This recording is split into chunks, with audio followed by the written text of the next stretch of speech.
So we are here with Dave Martel. He's host of The Bog. He is an Odinist. He is a tabletop RPG dev. He's an author, and he's an editor-in-chief of the Bizarchives at bizarchives.com. And Mr. Martel, unless I'm mistaken, you also have a video game in the works. Yes, sir. I'm also the producer for Legends of Hyperborea, which is a heroic fantasy hack and slash, which the demo is going to be should be available by this autumn. We're hoping. Also, one half of the podcast, Culture Dads, Age of Sword and Cassette, that I do with Mr. Mike from Imperium Press.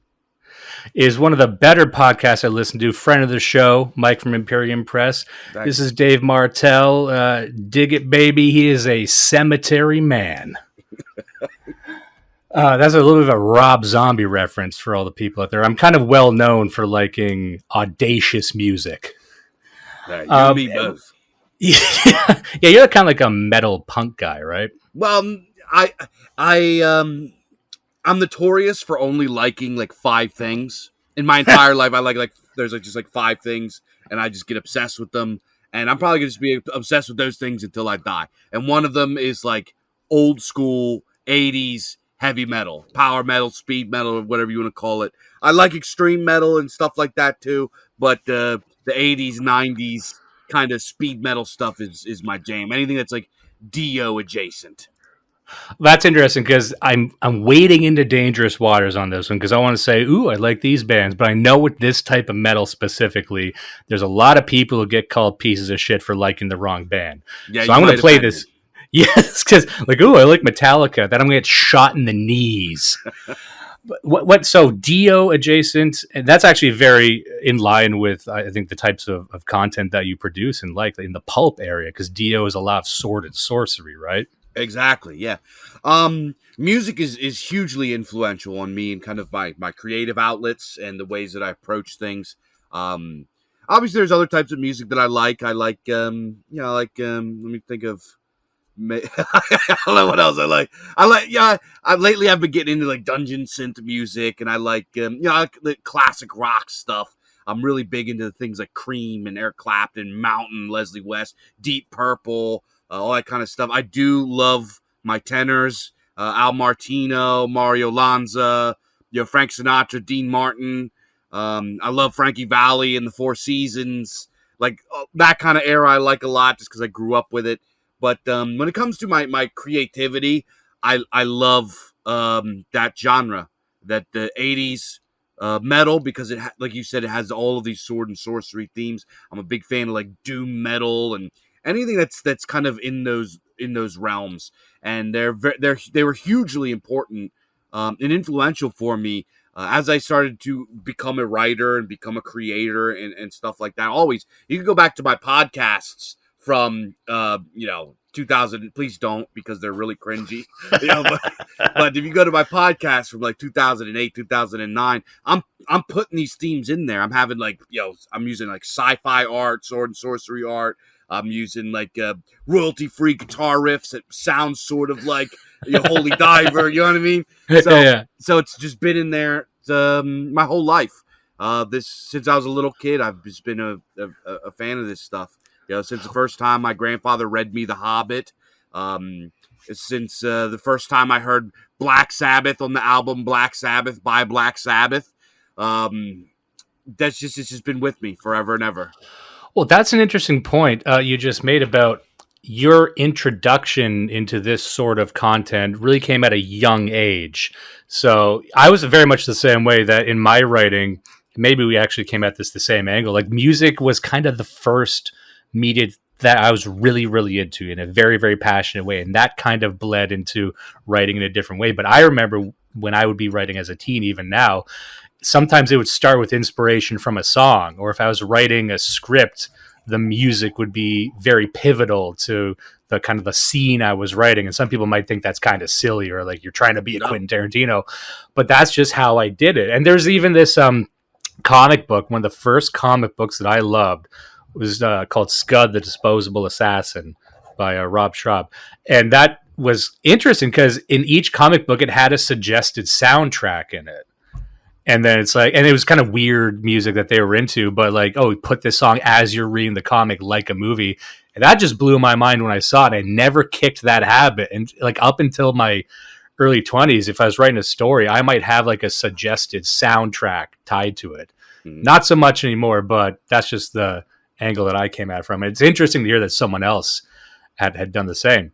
Yeah, I kind of have this whirlwind, kind of nebulous. I feel like there's like this like storm cloud above my head where all of my favorite art forms kind of amalgamate and smash into each other and morph and turn into whatever kind of craziness. And I really like it. So I don't have any sort of rules against what sort of art form I use as inspiration. I feel that inspiration is a very special thing, and if you can, when you catch it, it doesn't matter where it comes from. Sometimes, so here's another thing that I really love, and most people aren't going to love this, but I absolutely adore really shitty, low budget '80s and '90s movies. You're gonna find a lot of people who like that in this scene. This scene is custom made for like boomer millennials. Yeah, what do they call us? Zillennials, like with an X, like the guys that got stuck in between Gen X and Millennial. That's me. I remember the first computers in my kindergarten class. They were DOS computers. They had what were those called? The syntax printers. Remember them? That had the holes on the side and all that. Yeah. Yeah. We had one of those. So that was what that's the era that I grew up in. It was the era of let's ride our BMX bikes into the woods and go light off firecrackers and go do bad kid shit, and let's go ramp our bikes and sneak into go to the development neighborhood where there's the Catholic school girls, and let's try to finger blast them in the unfinished houses in the barns. This generation, they don't know nothing about finger blasting. Yeah, you know what? We were, there's something that I thought was crazy. Kids now have never heard of Mischief Night. Did you have Mischief Night in Canada? Yeah, well, I don't think we called it that, but it was this general thing where like a bunch of guys would just kind of get together and like screw around and like get up to trouble. Just because you were bored, because this was like pre-internet too, and I think you can identify with that, where it's like you don't have the internet, so you would just like kind of walk around. So you'd be one group of guys, and you'd wander until you kind of morphed into another group of guys, and then it's like, oh, I heard there's a car, or so you smash it or drive it or do something with this car. Yeah, you know? Yeah. So, but one thing you had said just about this generation, Zillennials, you're a Zillennial if you get older and year over year you still think a wallet chain is cool. Yeah. Like I'm a 35-year-old man and I see a wallet chain, so I'm like, damn, I gotta get one of those. Yeah, I actually grew out of my wallet chain. I don't rock one anymore, but they're practical too. Like, what are you gonna? Gonna steal my chain. All I got is cards in there.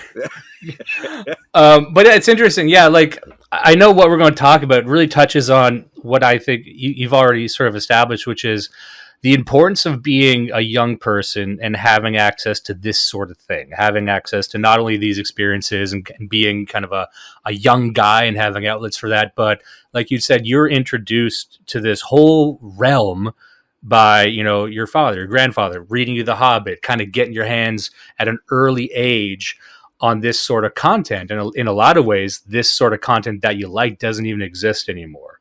Yeah. And do you see, is that one of the reasons why you got so into the pulp genre and that you're trying to continue on that tradition with the Bizarchives? Yeah, absolutely. I absolutely adore pulp. Now there was so take a step back. Some of my favorite authors, the two in my world, the two greatest authors to ever live are Lovecraft and Robert E. Howard. These two guys, I just think that these guys belong on the Mount Rushmore. Anybody else is secondary.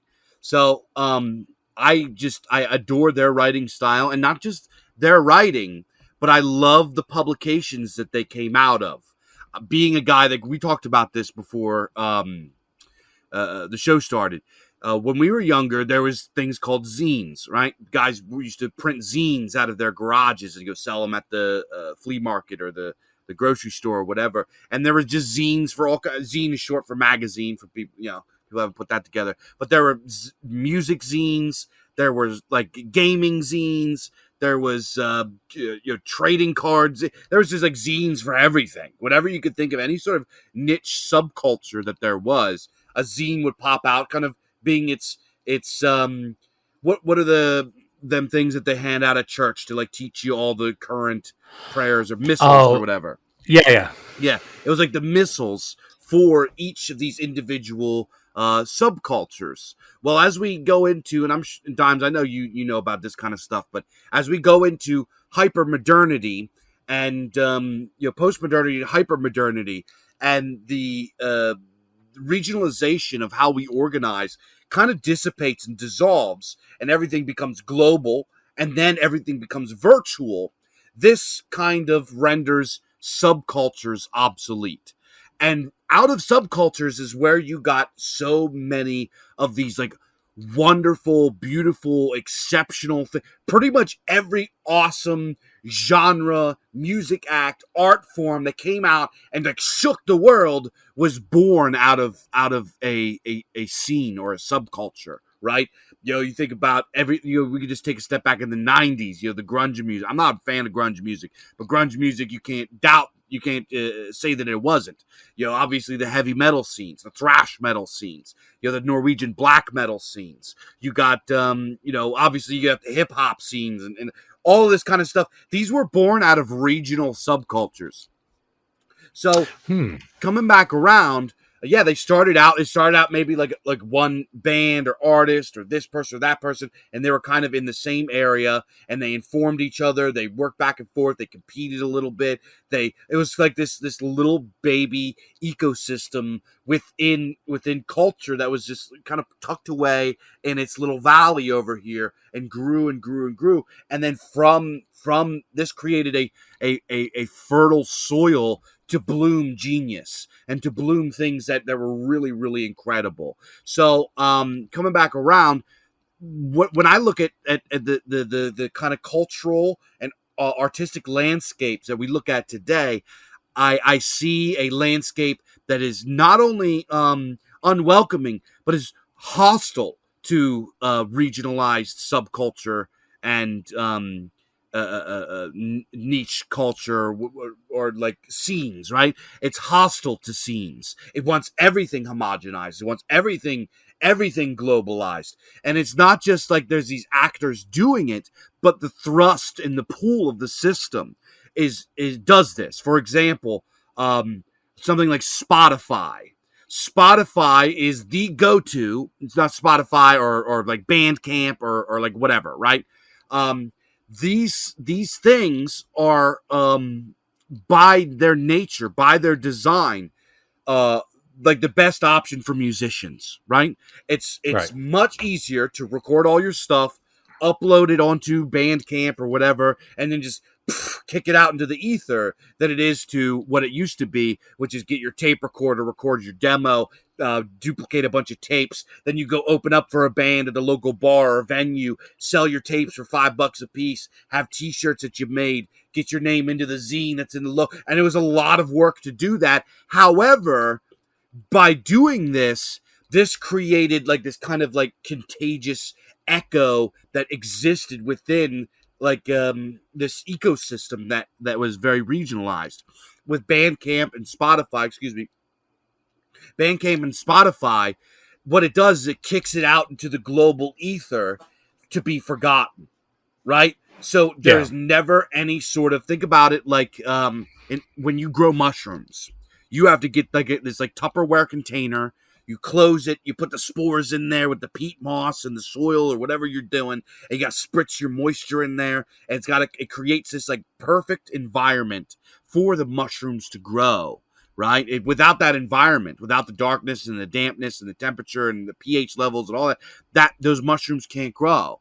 So what happens is there's no longer the confines of subculture, of regionalization, and these like direct, intimate pressures of people that are competing or cooperating with you that are in your vicinity that you can interact with. So what happened? Go ahead. What are you gonna Oh say? no, I was going to say that's also found in stand-up comedy too, where traditionally, if you wanted to do something like tour, you had certain markets that you just couldn't go to. Like if you were a black comedian, they called it, even in music, they called it the Chitlin circuit. And if you were a Hispanic comedian, you had these cities that you go to that got it. And same thing with music. Like if you were in a certain kind of subgenre of music, like that regionally you had to kind of pick these areas because other people wouldn't get it. And what we've seen in a lot of different art forms is sort of this, what we call it, like a regression to the mean. And if people want just to kind of know a bit more what we're talking about, just think of it even in terms of fashion. So people often mention this, but not that long ago you would have punks and goths and kind of country guys and whatever. And what you've noticed over this sort of in this hyper real generation, everything's kind of just become this one kind of fashion. So if anyone here listens to hip hop, it's like the current fashion is this amalgamation of kind of redneck punk, but also metal, but also hip hop. It's just this one fashion sense that every artist has. Yeah. And it's either that, even in country and hip hop kind of blurred. So you just have this kind of one style for this nation where there used to be, like you said, these environments and regions. And the problem is that a lot of people would look at that and say, oh, I guess we've solved music. A lot of people would look at that and not miss the subgenres. They say, oh, that was antiquated, but look, we've went through that and we have the one type of thing that we're going to have. It's going to be the Foo Fighters or it's going to be Lil Nas X. So those are the two types of music everyone's going to get forever. And then I guess some electronic shit. The three types of music you're gonna get. And then Ozzy Osbourne until he dies, and then we just won't have any interesting metal anymore. So going back to Bizarchives, what I wanted to kind of so when I conceptualized Bizarchives, it wasn't just about a publication or a book or a magazine or whatever you want to call it. It's not just a dime novel. It is also, I don't want to use the word movement. What I envisioned was we can't localize as much anymore. It's much harder. I live in a very working class area. Half these people don't even read books, let alone write books. So it would be a huge waste of time for me to even try to like localize it. Right? It's not really a thing that we could do. But and I'm not saying that working class people can't read, because a lot of pulp is directed towards working class people. But the type of people that are kind of in my area wouldn't be interested in. They like to go fishing, they like to go shoot guns, and they're not into that stuff, right? But so what I envisioned was, how can we recreate scenes in a hyper real world? We can't go back. We can't burn down the internet as much as Ted-pilled as we are, as much as we would like to. We can't burn it down to the ground. We have to find a way to adapt and kind of recreate that fertile environment to grow this type of scene. So what I developed is what I call an art gang. So we create these kind of virtual spaces, and like things like Telegram are perfect for this, with the way that it's set up with the chat systems, and you have all these different chats, and guys hang out in different chats or go use different channels, follow different channels, and then it becomes kind of this sort of like network, these like concentric circles of guys that influence and all the guys that they work with, and this has become a really fertile ground to create publications like the Bizarchives. Well, So that's very interesting. I really like that because I didn't know that was the level you were coming at from. That is very fascinating because very rarely do you see people try and leverage the technology. People will always say, things used to be good. Let's go back. Let's literally recreate what we've lost. Whereas you are trying to say, no, let's take what we liked about it and we transpose it on this new technology and get something going organically that's not forced. And also other people, I'm sure you'll agree with this. When they talk about making art, what they're really talking about is making just propaganda with main characters. yeah, Whereas I think that you're coming at it like, no, let's actually start by making good art and good content without some kind of grand political design behind it. exactly. That's another thing that I harp on a lot, and this is a problem that we have in politically minded circles, which every circle now is politically minded. Every mind on this planet has been propagandized, has been politicized. Everybody has their political leanings. It's just you can't just be anymore. You have to have a political ideology that you identify with, even if it's just like basic bitch normie Fox News or CNN or whatever it is. Everybody has one. So we have this problem that precedes the art, and this is not how you create art. Propaganda can be artful, but art cannot be propaganda, because the moment that it becomes propaganda, it is referencing something that is external to it and therefore breaks the immersion. All art is fantasy, and the key element of fantasy is immersion. You want to inhabit that world that art form is proposing to you, whether it be music or whether it be literature, whatever it is. So go ahead.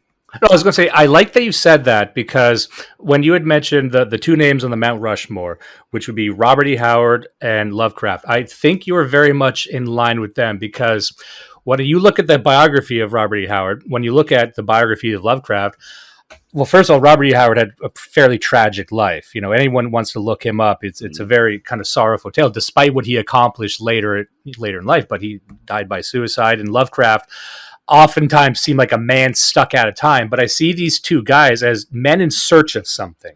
In a lot of ways, Robert E. Howard was searching for this kind of idea of traditional masculinity writ large, and he wasn't that himself, but he desired it. He desired to create that world with a depth that he could live in and envision. Same with Lovecraft in a lot of ways. Like, people kind of look at a lot of the surface level stuff with Lovecraft about, it's a New England and there's a squid monster. It's like, no, but if you look at his ethos, he was a man stuck at a time trying to rediscover something.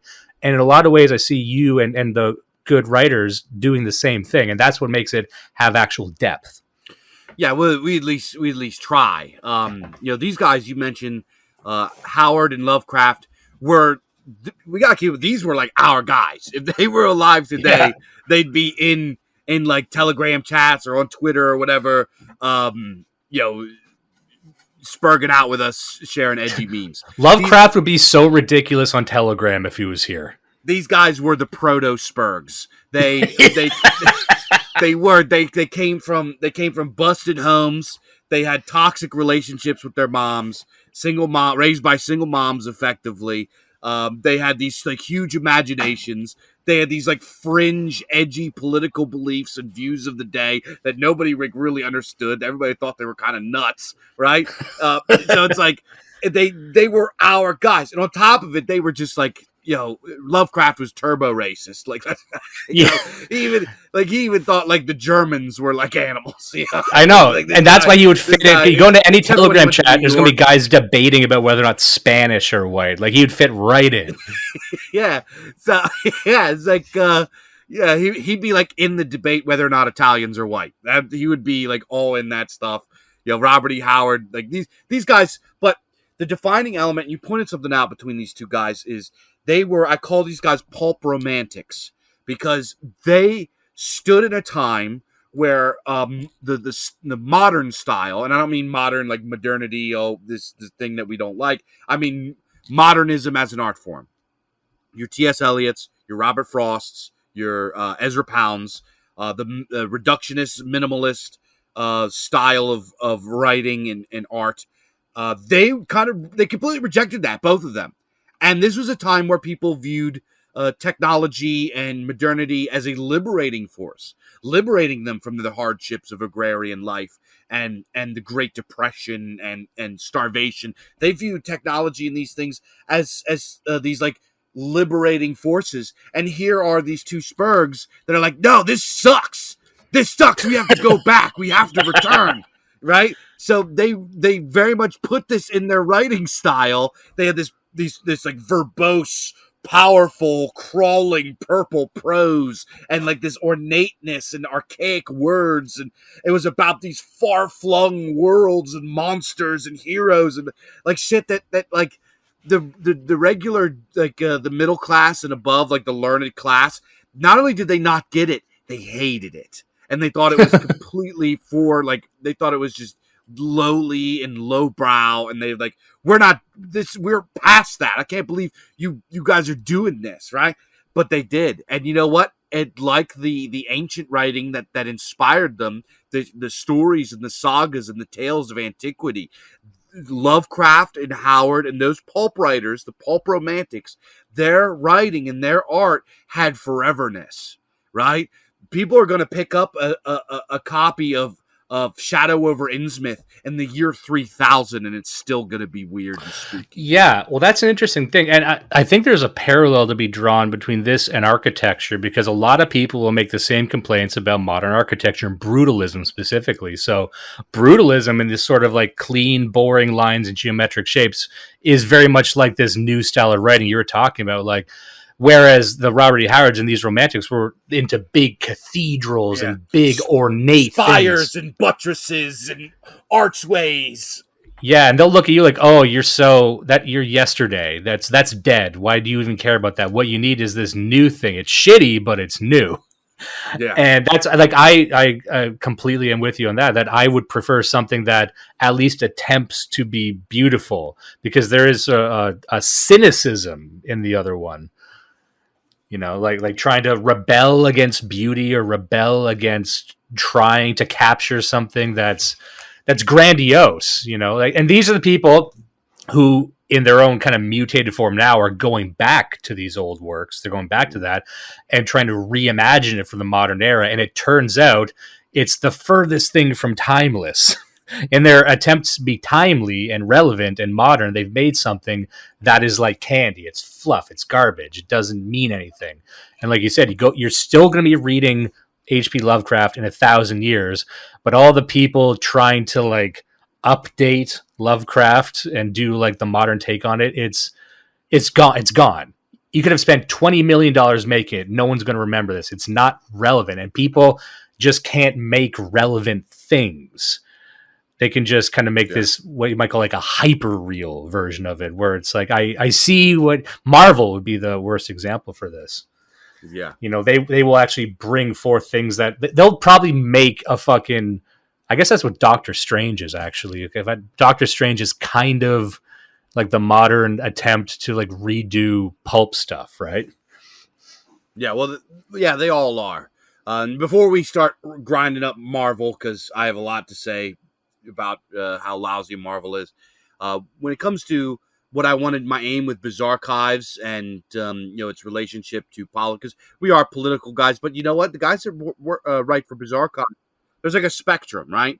So it's like you got guys that are like this way and that way, blah blah blah. We're all right of center.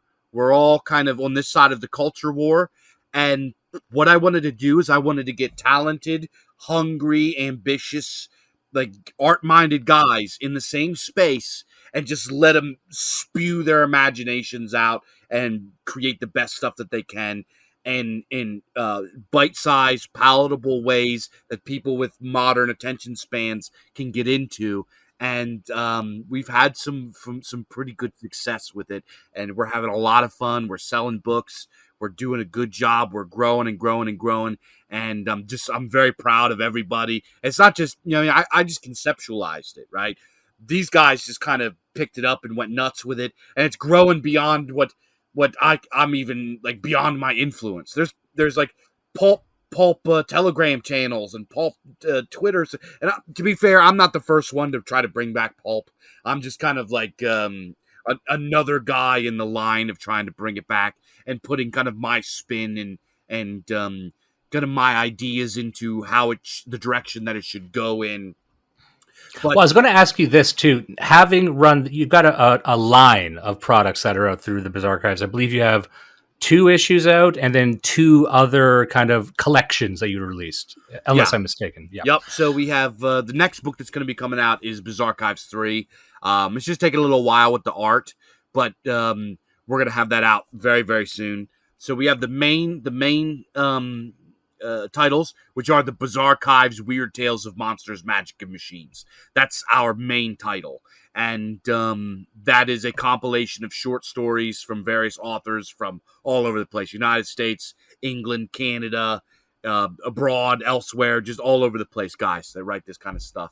And then we have the Bizarchives Presents series, which the only book we have out with that yet. We have like a bunch more books that are in the pipeline. We got to get out. but the first one that we put out was Bizarchives Presents a Cosmic Horror Double Feature, which is 2 stories by A. Cuthbertson, who's the author of Tanner's Gold and the Count Coralor series. And these are 2 cosmic horror stories told in his way. Presswick's Project and Dredge. And let me tell you, I'm not just saying this because this is I put this book out. The Cosmic Horror Double Feature is my favorite non-Lovecraft cosmic horror book. I love it. I've read it probably 10 times. It's Well, that's really, what I was going really to say good. to people, because if anyone listening likes this sort of thing, and you should, you're probably not going to find any good, unironic version of it now. Like if you're into pulp these days, you're going to probably shop around. You're going to get like sarcastic versions of pulp. This is one of the few places as producing the work that is genuine and from people who love the genre. And it's not going to be like a meta commentary on it. It's people just straight ahead making something that they believe in, which is surprisingly rare. And I wanted to ask you something, Dave. Now that, because like I said, you've got a few issues out. For other people who might be interested in an enterprise such as this, is there anything you learned in running the Bizarchives up until now that you didn't anticipate or kind of came out of left field, or anything you think is remarkable in that sense? Um, not exactly. Certain things are learning curves. Obviously, getting to know certain software is a learning curve. Upgrading your software and then getting better software and learning that software is a learning curve. Learning how to go through the publishing services, whether you go through something like an Ingram Spark or going through Amazon, or even doing traditional print runs. Learning everything you need to know about dimensions and cut sizes and print sizes, and matte or glossy or semi-gloss, all that kind of stuff. Learning about just like learning the technical aspects of it, and then being able to execute it in a timely fashion. Those are pretty much. There's nothing really that I did not foresee when it came to doing Bizarchives, but there are things that I've had to grind on. So what I would Okay. so what I would say to guys that are interested in doing this, get ready for a grind. Get ready for a grind. Get ready for late nights. Get ready for doing dozens and dozens and dozens of podcasts promoting. Get ready for and not to say that this is a bad. I love coming on podcasts and talking about the Bizarchives, Yes. and encouraging others to get involved with it. I mean, I just it's a lot of fun, but it is a lot of work. Uh, don't get into it. Don't invest your money unless you're ready to see it all the way through. Get ready for guys not to follow through on things.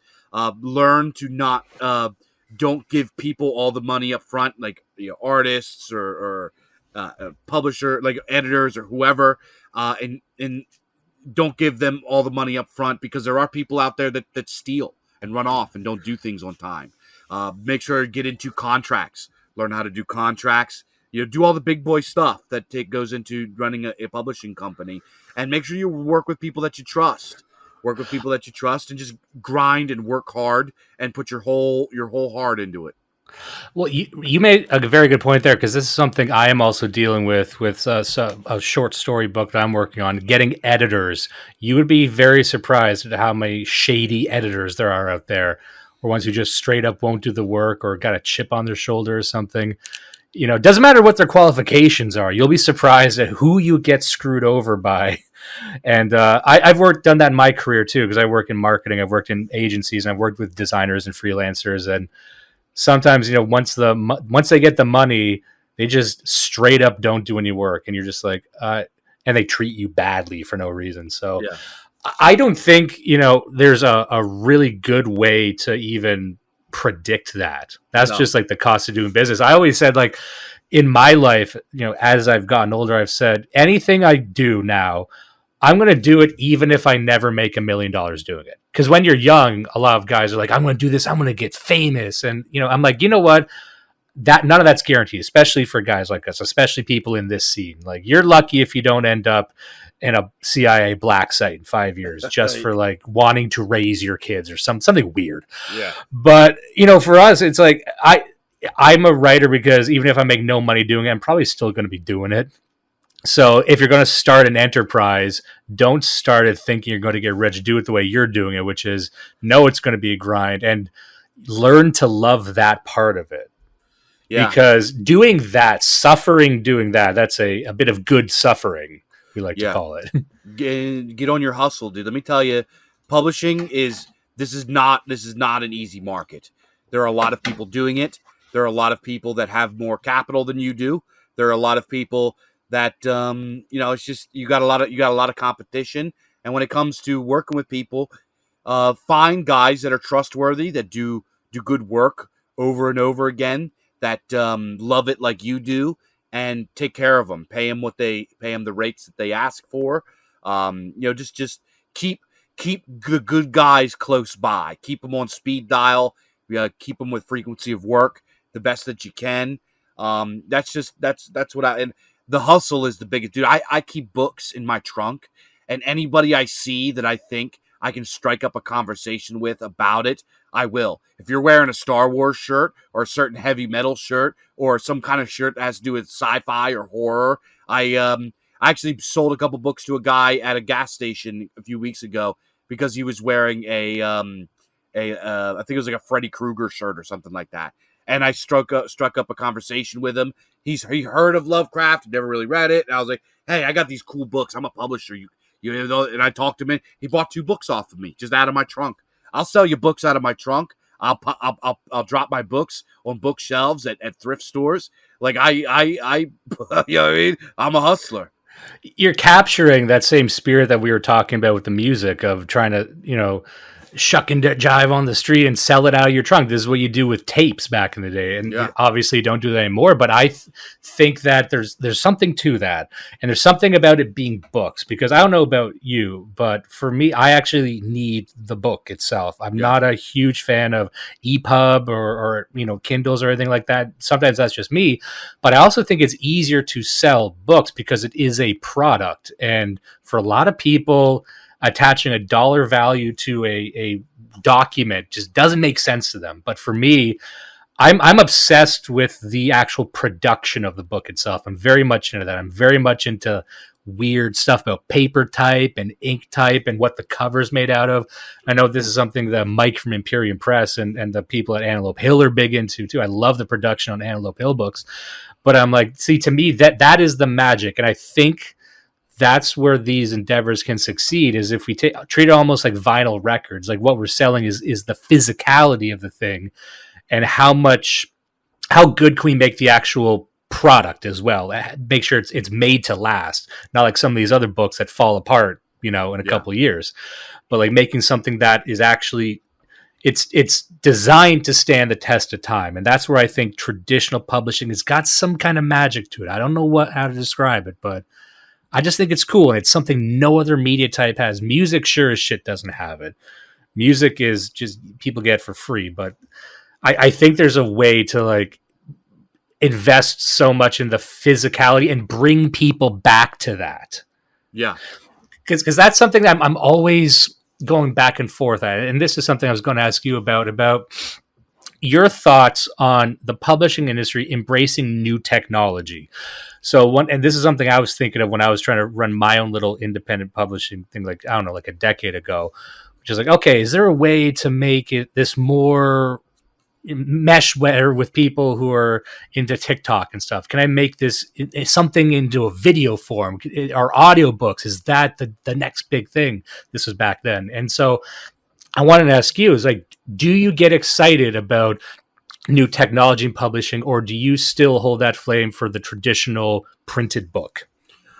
Well, so you kind of it depends on your demographic. It really depends on your audience. My audience, the numbers are conclusive. It's like something like 97% of our sales are physical books, which is like anomaly. Most of the guys that I know that are like independent authors or whatever, like self-published authors, most of their sales are ebooks. Bizarchives is the exact opposite. We sell almost no ebooks. I mean, we sell some, and once in a while we'll go on a spree if we have like whatever. But for the most part, we sell physical books, and I think it's just because of the nature of the stuff that we print. We print books that have cool cover art.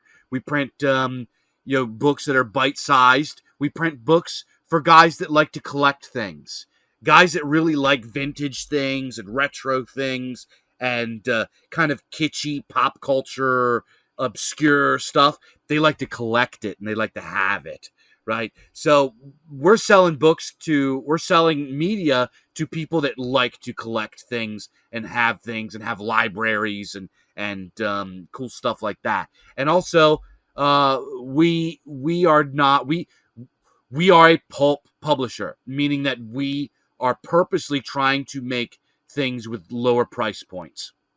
So we want to sell books at $10 a piece. We're not out here putting, and I'm not saying there's anything at all wrong. I absolutely adore guys that put out big, beautiful, maybe leather bound or hardback books or so on and so forth. That's just not our game. That's not our market. Well, that's interesting. And you had touched on something there where, fuck, what was it? You just said something. I was getting the document ready here. Fuck. Sorry, can you continue that for a second? Let me just see if I can. Oh, no. I remember what I was going to say. You had touched on something very interesting there. And you had said you want sort of bite-sized stories. And you had talked with this before, and you were very, very passionate about how you believe, with backed by data, I'm sure, that the short story is a superior way to tell a story. And you thought long form, big books are not the way to make money, and they just don't sell like you think they would. Would you mind going into that a little bit? So, I mean, the data speaks for itself. You could type in to Google "death of the novel" and it'll pop right up 5, 6, 7, 8 articles of big publishing companies bemoaning the death of the novel. Novels just aren't selling like they used to, and this is for a few different reasons. Obviously, I would pin most of it on attention span. The folks that like big giant books are going, they're passing on, and the younger generations didn't grow up with books as a main medium. Our public school system did a very good job of making reading boring for us. So a lot of us didn't keep it into adulthood and everything like that.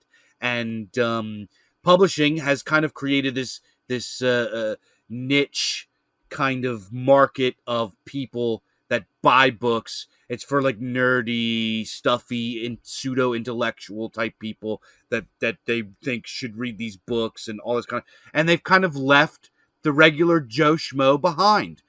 They assume that Joe Schmo is dumb. They assume that Joe Schmo doesn't want to read. They assume that Joe Schmo just wants to sit in front of the couch and watch football. And maybe some of that criticism is accurate. However, Joe Schmo, for most of history, was by far the biggest book buying demographic.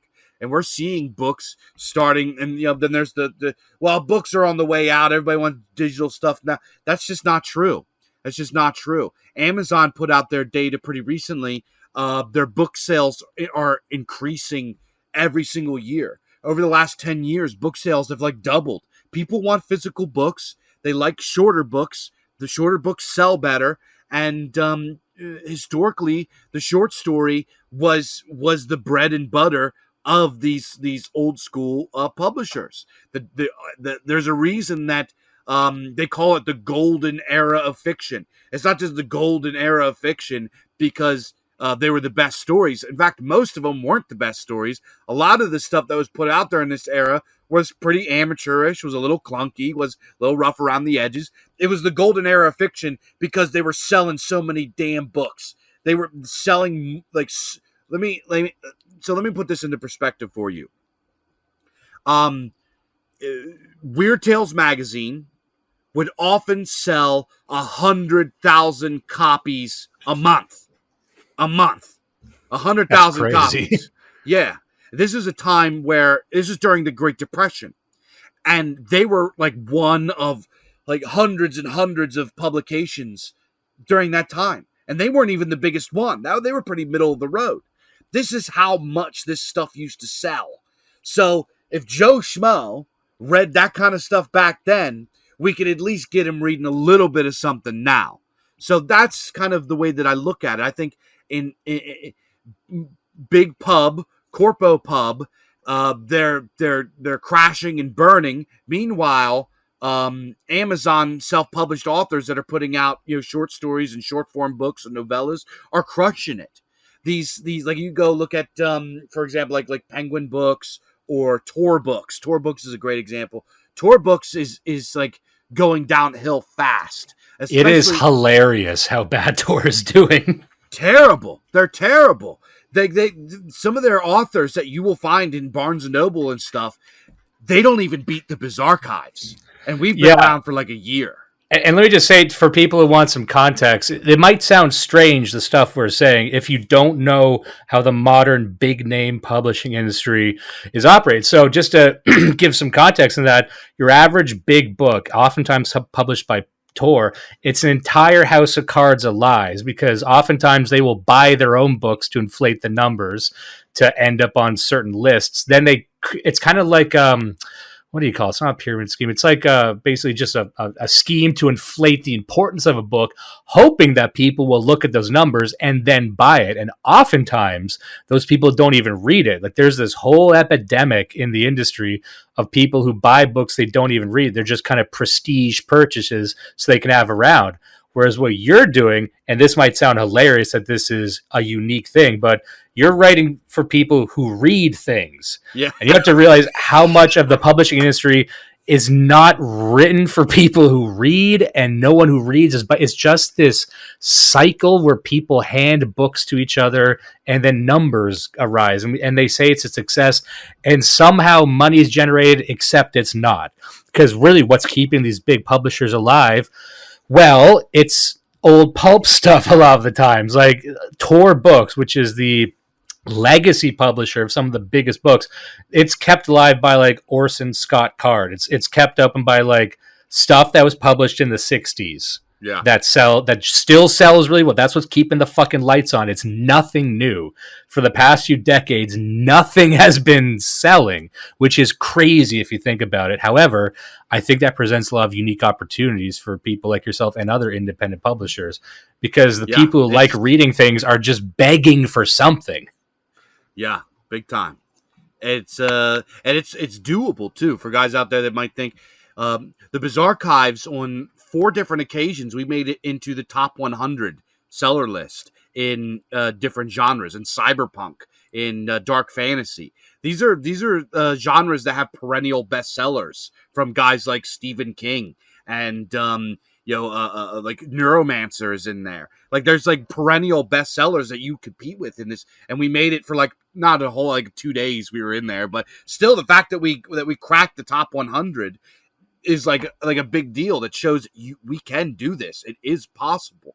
So it's like you just have to keep in mind that you as a writer are an entertainer first and foremost, and you as a writer are also a businessman.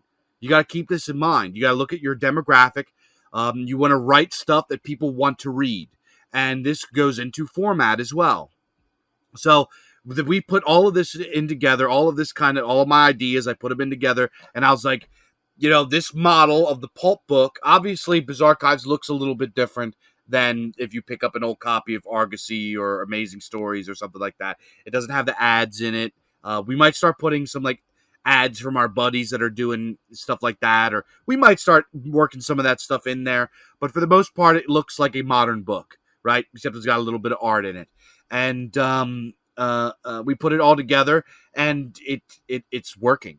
And I think that we as a sphere of thought, we as a group of people on this side of the culture war can look at pulp as a very viable institution to stomp into and put our spin on it, and really take back this awesome art form that was created by guys like us in the first place, right? And that's very interesting. There's a couple things I want to talk about there. One thing that I think is very important that you kind of touched on there was this idea that you're writing for your audience. Now, again, this might sound crazy that we even need to say this, but I know from my experience that there's a lot of people who get into writing, want to be an author because they want the title of an author. They want to say, I am an author. And they just want to. That's why they don't even really care how many books they sell. They know that they have an agent. They know that they are part of Tor, because Tor will hire fucking anybody these days.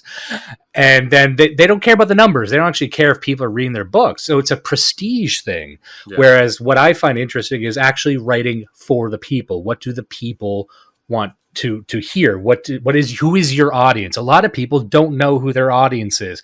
And in fact, a lot of these writers might even have contempt for the average reader because like they don't understand me. And it was a learning curve for me as a writer. And I kind of came at this because I work in marketing, where I said, you know what?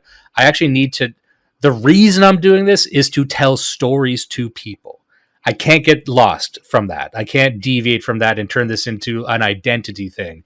I need to actually give a shit about what people want to read, the format they want to read it, and more importantly, and you pointed this out to me very correctly, the language that you use. Maybe don't use something that's so purple. Maybe don't get so into your own weird style that you forget that this is written for people to fucking read, not for you to like make a statement. You actually, and if you want to use verbose language, that's good, but don't like just do it for the sake of doing it. Remember, there's someone who's going to be reading this eventually. Yeah. And so that's what I just like, that keeping the audience in mind and how rare that is. And there's one thing on kind of alongside that. You had mentioned that we're kind of reclaiming this genre. And I find that, if we can charitably call ourselves on the right broadly, there's a lot of people with different religious affiliations and different political orientations, but you can probably broadly say people are on the right. But what we've noticed over the years on the right is, even conservatives are pointing this out, that a lot of people on the right kind of abandoned culture. They abandoned storytelling and media and said it was too corrupt. They hated Hollywood, this and that. And I was wondering, do you have any thoughts on why that is? Or do you find that first of all, do you find if that's true? And second of all, do you find that people on the right are maybe broadly taking more interest in art, whereas maybe before they didn't? Well, I would. This is kind of a topic that kind of goes a bunch of different ways. So, in kind of our spheres of like the dissident kind of, I think that like these are some of the most imaginative people. A lot of our guys they like love Warhammer 40K and Lord of the Yes. Rings and all this, so they're like already into it, right? So it's like it's not even they just like they really, as long as what you're putting out is half decent and fun to read. And that's another thing I would say to people: don't worry about trying to break the mold or novelty for novelty's sake. Just do something fun. Write something that's interesting and entertaining. And even if you're not, you don't have to be, Ernest Hemingway. If what you're putting out there is just you read it and like that was a cool story, that's all you need. That's all you need to be a good pulp writer, right? And then also being prolific, making sure you're on the grind and you're writing more and more and more. For example, we have a saying, we call it pulp speed. To write at pulp speed, to be able to crank out stories. I very much, when my business stuff is over, when my marketing stuff is over, and it's time for me to get on the grind writing, I will crank out 5 stories in a week. Like I get obsessed, I get crazy, I type until I get carpal tunnel, all that kind of stuff. There's been times I typed and wrote until I had tennis elbow. So I really go hard with it. I forget what the original question. Oh yeah, about art in the right. So I find that standard conservatism is not interested in imaginative things. It is interested in uh, capitalism, right? It's interested in money. It's interested in very kind of mundane things. They don't really have they don't really have they're not into ancient history and this kind of stuff like we are. They're they're normies, right? So they don't really have that kind of spark. But and that's not fair because some of them do. But as for the most part, like the typical Zyocon boomer conservative party, they might read what, like James Patterson or like something like that. But they're not into the stuff that we're into, right?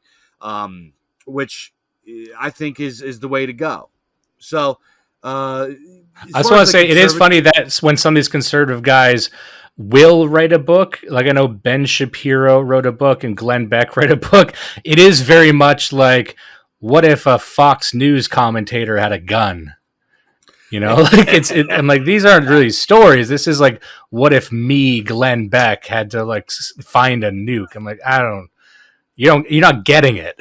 You know? yeah, it's just it's not very. They don't have the quality of weirdness that we have, right? I'm a big fan of weirdness. I call it high weirdness. This ability to imagine circumstances that really distort, question, or rearrange reality or the rules of reality in a way that is interesting or scary or fantastical or whatever. They don't have that depth of imagination to be able to do this. It's like, oh, what if this guy had a gun? Oh, well, what if there's these bad guys and we're gonna go beat them up, and that's it. And it's just like over and over and over the same kind of thing. But I do think that this is changing.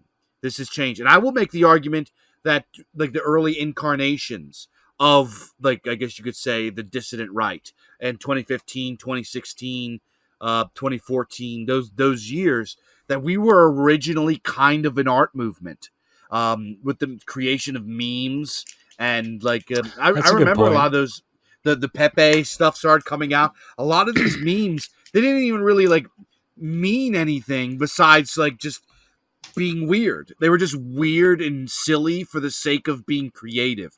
Like there were like Pepes that were like, wearing armor and had swords. There were Pepes that were smoking cigars. There were Pepes that were like, some of them were pretty gross. Some of them were like Pepe pooping in the air and shoot and like eating it. Like there was like, I know exactly the one you're talking about. yeah, there was some gross, weird ones, but it was funny and it was weird. It was edgy. So that, like, we have always been like a pulp movement, because that's what pulp is. Pulp is weird. It is sensational. It is edgy. So we have always had this pulp spirit. We just needed to transpose it onto traditional storytelling.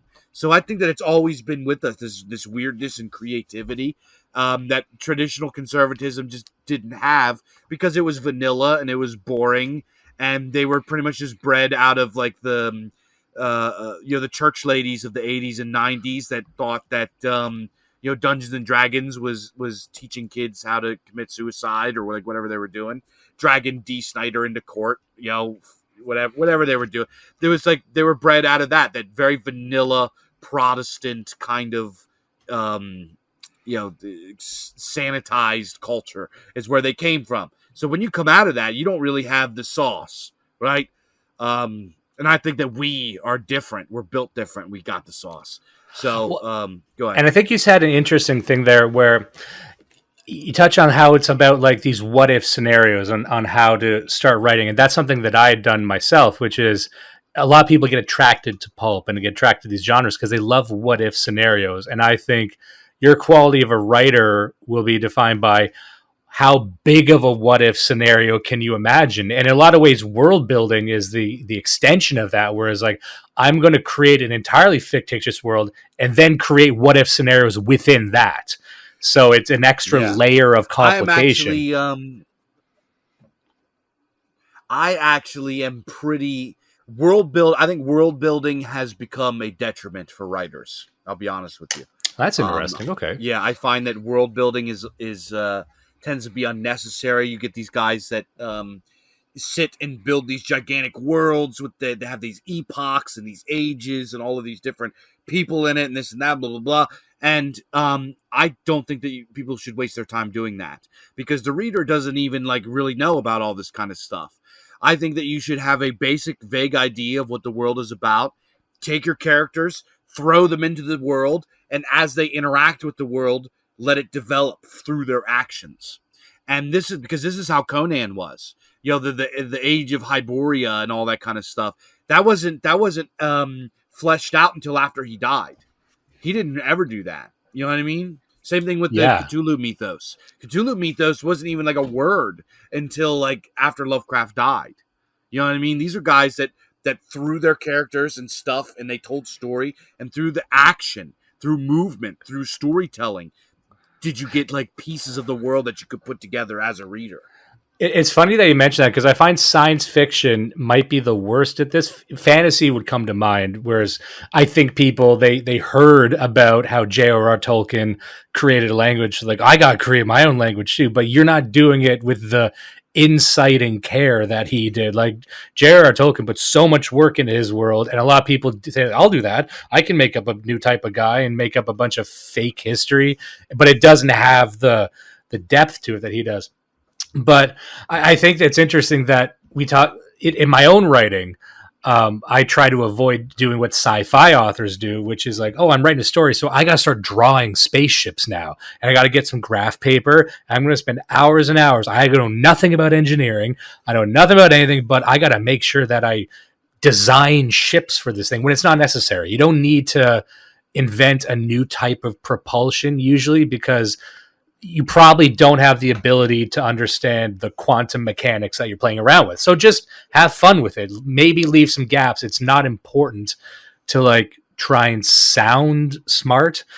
And I do that with my own descriptions of things. Like sometimes I won't describe like a whole new type of building or something. I'm like, I'll say it kind of looks like this, and then use the reader fill in the gaps and the rest. But I'm not writing a textbook here.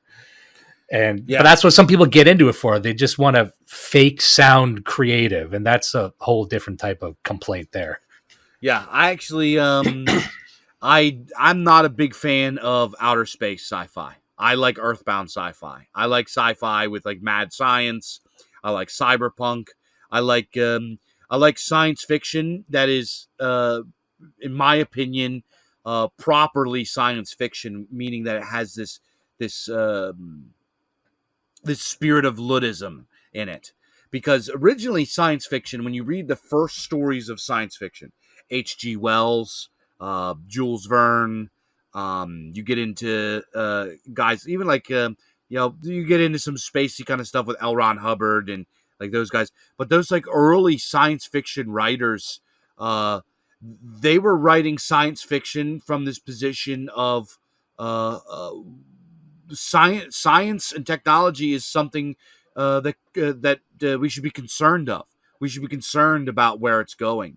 We should be concerned about its effects on us and our humanity. And it's not really about the technology insofar as it's not about the technology as much as it is about the evolution or de-evolution of humanity as it develops alongside of technology. So this is Well, why I argue what's that interesting is the complete good. inversion of that would be Star Trek, whereas Yeah, the technology makes us, it fulfills humanity, and that's an interesting thing we started thinking about recently. Sorry to interrupt you. no, I think Star Trek is gay, and I call this. There's probably a few people. Yeah, veins In popping this in our scene, necks yeah. right now. Yeah, yeah. So Star Trek is what I call progressive sci-fi.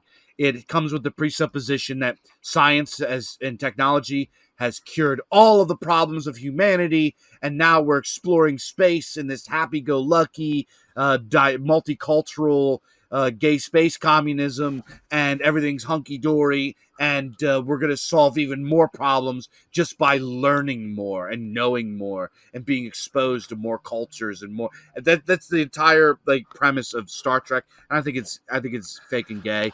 Well, So it's funny. We talked about that recently on the show, and my co-host Judas pointed this out, and it never occurred to me because I'd watched a lot of Star Trek growing up, but I'm like, there's no families in this show, in any of the shows, and that does not factor into the storylines because this is almost designed, maybe not explicitly, but at least implicitly, to be like a post-family society. Because even on a ship, you had young people, but you could have like families or people talking about their families. It just never seemed to come up. And I think that was by design. yeah, I would absolutely agree with that. I would agree with that. Um, this is why I think that something like now I'm not one of them guys that thinks that there's all these like punk subgenres. You have biopunk and solar punk and this punk and whatever punk. I think the overwhelming majority of them are just trash and retarded. And I don't like steampunk. I think steampunk is the worst one of all. Steampunk has gotten such a bad reputation. Like, it was never cool, I don't It think. was never cool. It was never cool. There's no source material that backs it up. It's just like a bunch of people cosplaying. And it's just like an aesthetic with nothing behind it. It doesn't even make sense. Hey, have you ever wanted to be a watch? No. Yeah. The fuck? Yeah. Yeah, it's the Wild West, but I got my arm blown off and now it's made out of cogs. Yeah, It's never had that animating force that something like Neuromancer would have, because Neuromancer, I would say, was one of the better true cyberpunk stories, and there's a humanity underneath that, because the humanity is kind of robbed from the characters, but they're aware that it's because if in a Star Trek version, Neuromancer would be about how great that world is. Yeah, exactly. And Neuromancer and Cyberpunk, in my opinion, are like the rightful heirs of science fiction because they are in themselves mythopoetic. And not mythopoetic as far as going back to the origins of the primordia, but it concerns itself with our calamity, with like the eschatology of mankind being like our doom, and how we are approaching relinquishing our humanity through cybernetics or gene editing or like virtual reality and like all of this kind of stuff. How man slowly becomes detached from his humanity, and in this, I would argue that cyberpunk is properly science fiction and properly mythopoetic as well. So this is why I really love Earthbound. True sci-fi that has to. If you go and you read like the pulps with the early sci-fi, it's like one of my, I can't remember what it's called, but one of my favorite sci-fi stories out of I believe it was out of Startling Stories. Maybe it was Amazing Stories. But the story was about this guy, this mad scientist who was completely deranged, and he wanted to have like an army of girlfriends that did whatever he wanted, right? So he invented it's like he invented this, These are great stories. yeah, he invented this headset, like this contraption to put on these girls' heads that he captured, so they would just obey his commands, right? Whatever he wanted, he could just think it and transfer it into their brains. So he was like thinking like, "Come kiss me." It obviously was like written in the 30s, so it was pretty like, kiss me on the lips. Kiss me European style. Yeah. Come give me a firm hug, you hussy. Give me a hug and linger. Yeah. So this was kind of what it was, but pretty much what happened in the story was he got so crazy with these headsets, he started wearing them all the time, and like just like with his harem of like mind control girlfriends, that eventually their minds started to melt together and they became a hive mind, and they all lost their identities in it. And it's just like, it was like such a weird, out there, a little bit corny, but this is the kind of science fiction that was out during that time. And what it was proposing was man using technology and going out of control with it by trying to feed his most reptilian desires, which is, I want a harem of girlfriends that do whatever I say and do whatever I want. So I create this technology, and then this is the consequences of using that technology for something that isn't good. Yeah. Well, what's interesting about those stories is people will look at these, or at least conceptualize them as being kind of quaint and silly.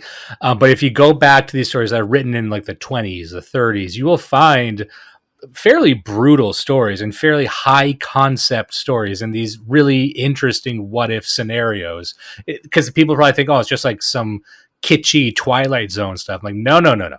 There's some interesting big ideas being worked through, and they're coming up with ideas and walking them through to their natural conclusion. Kind of like, at the Mountains of Madness. That's what I loved about Lovecraft. It's like a cheaper story would have been about, the explorer going to Antarctica and kind of discovering a relic of an alien. But no, in this story, he goes into the alien city, the dead alien city, and we follow him. It goes right to the extreme conclusion, whereas other genres would probably pull back or leave a lot more stuff implied. Whereas Pulp will be like, no, let's show it. Let's be very literal. I like literal stories. I like stories where every horror movie I watch now is a metaphor for mental illness. And I'm getting tired of it. I like literal horror stories. I want a monster with antlers, and I want to have powers. And I don't want it to be a reference to single fatherhood or whatever the fucking thing is. Just make it a cool thing. But sorry, I think I cut you off there. You were about to say something else. No, I agree completely. I love that. I want it to just be the thing. I don't. This is what we were talking about with propaganda. This like postmodern instinct that it has to say something outside of the thing, right? It can't just be what's the self-referential, or I don't remember what the thing is, but it can't just be, like hyper real sort of thing. It can't just be its thing, right? It can't just be its own thing for its own sake and be immersive in there just because. And this is because we have this instinct now that everything has to say something, right? And in order for it to be meaningful to us, we have this presupposition that in order for it to be meaningful to us, it has to say something, that it has to reference something that we deal with or whatever. It can't just be a fucking monster with powers and antlers that like eats people and is spooky in the woods, right? And this is kind of like what we see with this stuffy artsy fartsy douchebaggery, right? They pretty much they'll show you a picture and then they have a brochure that comes along with it that describes all of the layers of meaning with it because you can't fucking see it in the picture, right? If you show me a picture of a badass general riding a horse, I want that to just be a painting of a general on a horse. Why does it have to mean anything? Why does it have to be like referencing this and that? Blah, blah, blah, yeah. blah. And I just think that has gone out of control. It is like this, as we get deeper into our egos and self-worship and anus worship, and we get deeper into this, like the self-worship of modernity, and humanism, the egocentrism of humanism. We have to apply human characteristics on everything in order for it to be meaningful, because if it doesn't, then it's not human, and then it doesn't mean anything. And we do this with art. The art it has to say something. Speech is uniquely a human trait. It doesn't have to have speech. Beauty in itself is meaningful. So just let it be beautiful. Yeah, well, something that occurred to me as you were describing that we'll use Robert E. Howard as an example, where even these guys, Lovecraft, another one, even though they're dealing in the fantastic, even though they're dealing in perhaps an idealized version of society, that idealism needs to be real to them. So one of the things that you'll notice with a lot of modern media is that it's all very sarcastic. Even the fantastic is sarcastic. It needs to be constantly confessing that it's stupid, that, oh yeah, we're doing something that's kind of silly. It doesn't take itself seriously because it's not actually tied to anything genuine. And it just occurs to me that we need to live in a society where even our idealized things are real to us. Now, Robert E. Howard, he would tell stories about these huge men and conquesting and violence and things that he probably believed in terms of masculinity. Those were real to him. He wasn't making a comment on them, like you were saying. He wasn't critiquing them. He called forth something into the world that he believed in. Whereas now, try and make a fucking Conan movie. Try and make any of this seriously in Hollywood. It will need to be deconstructing it. Otherwise, they won't do it. Because the idea of taking this stuff seriously, even if it's fantastic, has to be done. It needs the fantastic needs to be taken seriously. And that's when I see Pulp, as weird and crazy as it gets, but it's genuine. And I think that's what people respond to. That's what I respond to anyway. Yeah. Instead of just meta-criticisms upon meta-criticisms. I hate it. I can't stand. I think it's time to just murder irony. Just strangle it until the life leaves its eyes and just like huck it into a ditch somewhere to be forgotten, right? I hate irony, but there's this thing, like you said, the fantastic can be sincere, it can be authentic, and it can be immersive, and we can take it seriously. Right? When I write my stories, I write, some sword and sorcery stories. I have this character, Lucius Lex, and he's like super powerful. And like, he's just, it's sword and sorcery, Giga Chad, turbo violence in these stories, but there's no irony in it. There's nothing in there that's a joke. It's not sarcastic. There's not. This is a real world that is constructed, that Lucius Lex lives in, and what he experiences is real. And if there's anything in that world that seems to be parallel or referencing something outside of it, that is purely by coincidence. You know what? The only modern version of that I can remember that's actually done in popular would be the Doom franchise. When I think of even the latest Doom, I did see it, as ridiculous as it was taking itself seriously. It wasn't too self-referential.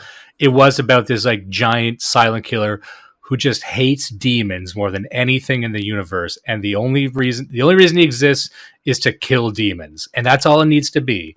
And it wasn't really winking at the audience and saying, look how stupid it is. It's like, look how cool this is. Playing this, I hate demons.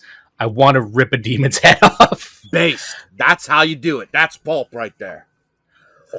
And I wanted to leave on, because we have to get going soon, but I do want to ask you one last question. It occurred to me before the interview, and I don't really know where I'm going with it, but it occurred to me how much of Pulp, and this would be comics and books or whatever, how much of it is about investigating other cultures. Now, that might sound crazy when I say that, but when I think back to a lot of the classic Pulp, like even with like Tarzan and things like that, or even, I don't know if you would count this as Pulp, but like the old Tintin comics, but I knew there was like a vein in Pulp where it's like the mysterious Orient. And even the cover of, I believe, Bizarchives 2, it's got that image of like the zombie sultan on the front. But there's like a long history of, Egyptian mummies and like that, Indiana Jones, Temple of Doom. That was all kind of a throwback to Pulp. Now, in your opinion, does Pulp have a good history of like incorporating other cultures? Or do you think that's just happenstance, or doesn't matter, or what do you think about that? Well, it depends what you mean by good, right? Is it good as in like, because if you talk to like a progressive, he said, is it good? They would say obviously no, because they're using them as the other, because that's exactly what they were doing. Headhunters in the jungles, or like a race of sentient apes that live in the Congo, or like you mentioned ancient Egypt, dark magic of ancient Egypt, or so. And I mentioned Bizarchives too. The cover on the front is a depiction, an adaptation from the first story in the book, which is the Dune Lord's Dreaming, which is an absolutely gorgeous story. It's like one of the best, like, weird fantasies that I've ever read. I absolutely love it. That's why it went on the cover. And it's by Mr. M.S. Jones. So the Dune Lord's Dreaming is like, it's a really, really unique take on like a sword and sorcery fantasy genre. The protagonist is a revenant, is like an undead mercenary that is commands a whole like legion, like a whole group, a mercenary group of undead mercenaries, and their job is they live. First of all, they live in this like desert, this mysterious desert place, and the desert kind of Arabian culture is invoked here, because to us in the West, the desert is strange. Unless you live in somewhere like Arizona or something, you're used to that. But to us, like, the desert is mysterious. It's featureless. It's just look at the movie or the book series Dune, right? The desert has like strange magic about it. Right, So, right. these characters in this story, they help traders go across the perilous desert where there's all of these other like undead creatures that rise, and they have to fight them and kill them, and like monsters and giant scorpions and all this kind of stuff. And they have to help them because they need to make money, and they make money to buy this stuff called blood spice, which for regular people, it's just like I think it's just like a spice, or like it's just like whatever. But for them, it is this really powerful like hallucinogen that helps them dream and remember their past lives. But after the high is over, they forget everything. They forget the whole thing. So there's these like really creepy scenes in the story where the undead, these undead revenants who are completely sentient, by the way, they all take this blood spice after they get their payout. They divvy out the blood spice and they snort it or eat it or drink it or whatever, and they go into these trips, like they trip out, right? And they're all in this room like dancing with their wives that are long past, and like meeting with their kids and like doing all this weird stuff. But once the spice wears off, they completely forget about their trip and they go back to who they are. But they still have this feeling of that was something that showed me something from my past that I love and I remember and I have to see it. So that's how they get addicted to it. So the story is just so weird. But the desert and the other cultures and these other worlds and these like far flung reaches of the planet are invoked to give a feeling of unknownness, right? The famous Lovecraft quote, the oldest and strongest human emotion is fear, and the strongest fear is fear of the unknown. That which is unknown, that which is mysterious, that which is mystical and far flung is interesting and intriguing to us as readers, especially now in modernity, where everything is wall-to-wall carpets and air conditioning and fluorescent lights and highways and Walmarts and department stores. Everything is ordered, everything is technological. We are detached from the biosphere. So when we read these stories, it throws us back into the dangers and the strangeness of the biosphere and all of the darkness and weirdness that goes with it. So the cultures, like, it's not really about exploring other cultures as it is about creating an antagonist or an environment that is mysterious. You know what's interesting? Now that I think about it, the only way we can still do that in a modern story is Victorian England. Because we don't do that. We used to do that with like the Orient. With India was big for this, where it's like here's what's this weird group of people who has all these strange customs. We don't do that, but anyone else except like Victorian England, we permit stories where go back like a couple hundred years and there's these like weirdly dressed British people, and they have all these strange customs, and they're crazy and sexualized deep down, and we treat them as if they were like the Dark Orient, which I thought was just an interesting inversion of how it used to be, you know. Yeah, obviously we know the forces behind that and why they're doing that. There's a lot of people, our listeners can pretty much auto-complete that, I'm sure. We talk about it on the show. No, but that's actually a very, very good point, because there was something I was always wondering about, which is that some people, you know, the progressive types would view that as the worst thing in the world, which is they would call it demonizing a culture. But I was always trying to reconcile, like, could this covertly be seen as progressive? Because it's I think unique to the Western man, the European man, who wants to uncover every rock on Earth, who wants to climb the tallest mountain, who wants to see what the fuck is going on at the bottom of the ocean, and what are these Chinese people up to, in a way that maybe they're not obsessed with us, but that is unique to our experience. And maybe that's why Pulp, maybe some people disagree with this, but it seems that Pulp primarily could come out of that European desire. Some people might call it the Faustian spirit, but the desire to have an aggressive relationship with the unknown, and sometimes that takes the form of a sea monster. And you know, there's monsters in every other culture, but there is something about Pulp that I think is more closely knit to the Western man, the Western male's experience. And I'm sure we could unpack that for 7 hours if we want to. However, you're one of those guys who've got kids and shit, and I know you probably got a busy evening ahead of you. So if you had anything else, we can wrap this up now. And you covered a lot of really great things here, and I'm very, very happy you could take the time to come on the show. And just to reiterate for everyone, this is Mr. Dave Martel, host of the Bog Bizarchives, thebizarchives.com, I believe, is the Yep. URL. He's the editor in chief. Check that out. And you check out Culture Dads with a friend of the show, Mike from Imperium Press, is a fantastic podcast. I think, I don't know if it's spelled with the V's as the U's. I think it might be the Culture Dads with the V's. We're kind of it gets spelled both ways. It depends. It's probably a bad marketing tactic, but we like the aesthetic of it because it's kind of funny. But if you guys want to check out Culture Dads, you can go to imperiumpress.org/podcasts and go check it out, or you can just go search it up on YouTube. It'll pop up on YouTube. It's the full episodes are available over on the Gumroad. You can go sign up over there and get exclusive stuff from Imperium Press. There's a lot of really, you can get hardback books of they got so many.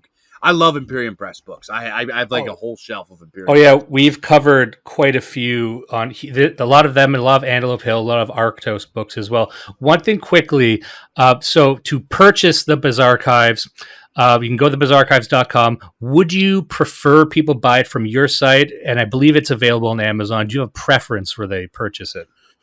So we do not do shipping and handling. We use the retailers. So the links on the site go directly to Amazon, or if you could also use Books A Million. There's I believe it's Barnes and Noble carries it.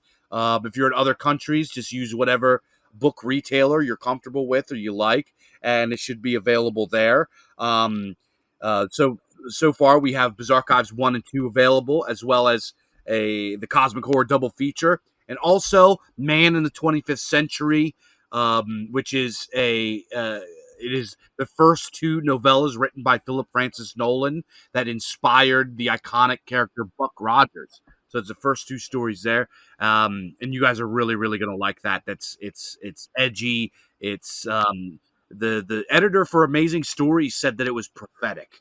So definitely go check out that. A really, really cool piece of pulp history, and we're gonna have more reprints in our legacy series. So lots of good That's stuff. interesting. Bizarchives.com. Check out all the stuff there. We have a Substack where we're just cranking out all kinds of awesome articles. Everything from the diets of H.P. Lovecraft to other indies that are popping up, other underground pulp stuff that's popping up, opinion pieces. We talk about video games, all kinds of stuff over there. And then if you sign up over on our Substack, we also have exclusive stories that don't get published with Mr. Dimes. Your story, I believe it was, what was it called? The Count the Liminal Slaves. Yep. That's up. I believe we published it up over there.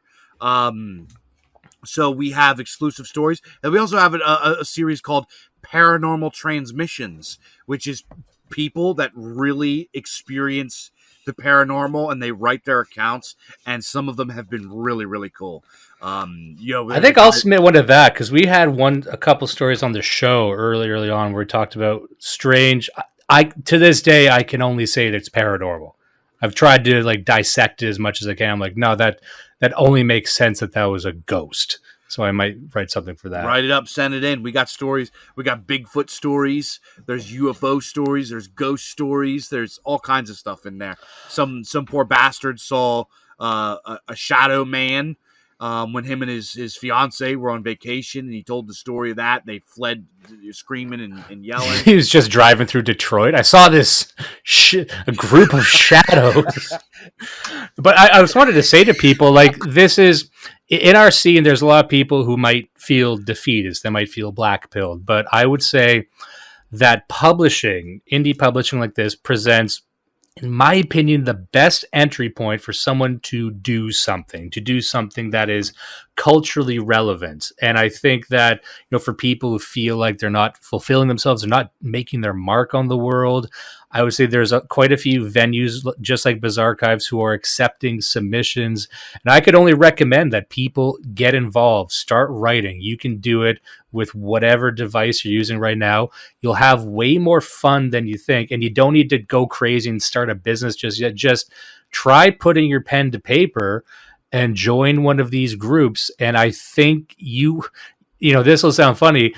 Two things you do: start submitting things, and B, start leaving positive reviews, and all of your political dreams will get one step closer to coming true. I mean that only half joking. I would say just make it the Bizarchives. Just start getting in with these groups, and start start today. Start writing a story. You've probably had one in your head that you've wanted to tell, and it's just going to be gathering dust in your head, and you're always going to say tomorrow. I'm going to start writing tomorrow. Or I need the greatest lie the writer tells himself is I got to let it percolate a bit longer. Nothing needs to percolate. Nothing exists until it manifests in the real world. So start doing that, and you'll start learning fast. I'll tell you that. And buy the books. Always buy books. That we are in, what's the word? We're in a culture war. The only way you win a culture war is by creating culture. So help support those that create culture. If you like the stuff that Bizarchives does, buy a copy of Bizarchives. All our books are like $10 and less, so they're pretty cheap. There's a lot of other great guys out there too. You got Aureus Press has Aegeon Sci-Fi. They do like a sci-fi. I absolutely adore their publication. You got another company called Kursova. They do like sci-fi fantasy kind of stuff, planetary romance. There's like a bunch of guys out there that are doing this kind of stuff. There's a guy who does a thing called Pulp Renaissance. There's just like so much out there, and it's going to keep growing. This thing is just going bonkers. So if you are somebody that's like in the scene and wants to get involved with something, and maybe activism isn't your thing, if you're a creative type, guys, it's time for art jihad. Let's roll. Mr. Dave Martel, thank you again for taking the time. This has been an excellent and exceptional interview. My pleasure, sir. Thank you so much for having me. All right. Thank you very much. Do not let the rapists win. Listen and love Blood Satellite.